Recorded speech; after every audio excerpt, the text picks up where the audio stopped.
फक्त 100 रुपये मध्ये येणारा पुण्यातील हा सुप्रसिद्ध बर्गर खाल्लो. इमानदारीने अख्ख्या पुण्यात काय महाराष्ट्रात सुद्धा असला बर्गर भेटणार नाही. तर झालं असं, सकाळ सकाळी 10 वाजता उठून दात घासले आणि आंघोळीची गोळी घेऊन निघालो नाश्ता करायला. आई आता आम्ही सगळे चाललो फिनिक्स मॉल आहे बघा. रूम पासून 4-5 किलोमीटर दूर गेलं की रूममेटचा कॉल आला, भाऊ चावी. म्हणलं बरं झालं हेंडगा जवळ आहे तोपर्यंतच कॉल आला, नाहीतर लांब गेला असतं तर अवघड झालं असतं. इकडे गावाकडे लोकायला राहायला घरं नाहीत, पण सिटीमध्ये गाड्या लावायला 6-7 फ्लोर आहेत बाबा. मॉलला यायचं कारण असं होतं, आपल्या टेकीमेडला शॉपिंग करायची होती, कारण उद्या त्याला दिल्लीमध्ये इव्हेंटला जायचं होतं. आमचे पण पेपर संपले होते, चला म्हणलं भाऊ सोबत मॉल फिरून येऊ. आता मॉल मध्ये गेले की संकेत आयुष लागले शॉपिंग करायला. भाऊ कपडे घेऊन आलत, म्हणलं कपडे नाही तर नाही गो चड्डी तर घ्यावं. तिची किंमत बघून मला तर फार देवच दिसली.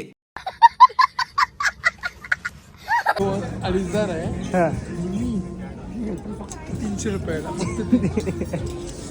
फक्त 300, जास्त नाही 300 फक्त. मित्रांनो घेणं तर काही झालं नाही, घालून हाऊस मात्र फेडली. एवढ्या महागाची शॉपिंग केली आहे. H&M आहे, इकडं तुम्ही बघू शकता सिलिओ ब्रँड आहे. याची पिशवी घ्यायची स्टाईल बघा, हे बाजार घेऊन गेल्यासारखं करायला.